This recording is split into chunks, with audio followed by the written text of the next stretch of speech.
தெரப்பியில் பஞ்சகர்மான்னு சொல்கிறது இப்போ இன்றைக்கி இருக்கிற ஃபாஸ்ட் வேர்ல்டில் எல்லாருமே ஸ்ட்ரெஸ் அப்படி நோக்கி ஓடிட்டுருக்கோம், ஃபாஸ்ட்டாகவே ஓடிட்டுருக்கோம். ஸ்ட்ரெஸ்ஸுக்காக பண்ணப்படுறது தான் நீங்கள் சொல்கிற அந்த ஸ்ட்ரெஸ்ஸுங்கிறது ஒரு முதல்ல பாடி பெயின் ரொம்ப முடியலன்னவங்களுக்கு இந்த அபியங்கம் அப்படின்னு சொல்லி செய்வாங்க.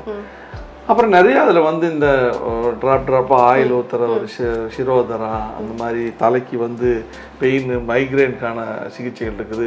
ரொம்ப ஒர்க் ஸ்ட்ரெஸ்ஸில் இருக்கிறேன், ரொம்ப எப்போ பார் 24 hours டென்ஷன்லேயே இருக்கிறேங்கிறவங்களுக்கு ஒரு ரிலாக்ஸபிள் ட்ரீட்மெண்ட் அப்படிங்கிறது நிறையா அங்கே கொடுக்குறோம். ஸோ இதுதான் முக்கியமான விஷயம். அதே மாதிரி இப்போ இங்கே பொதுவாக ஒரு மசாஜ் பண்ணிக்கிறதுக்கும் தெரப்பிக்கு என்ன வித்தியாசம்னு கேட்டிங்கன்னா, இது வந்து உங்களுடைய வாத பித்த கப நாடியெல்லாம் டாக்டர் பார்ப்பாங்க, ஆயுர்வேதா டாக்டர் பார்த்துட்டு உங்களுக்கு இந்த எண்ணெய் யூஸ் பண்ணுங்க, இந்த வகையான ஒவ்வொரு உடல் கான்ஸ்டியூஷனுக்கும் ஒவ்வொரு வகையான எண்ணெய், ஒவ்வொரு வகையான சிகிச்சைகள் இருக்குது, அதையே பரிந்துரைப்பார்கள்.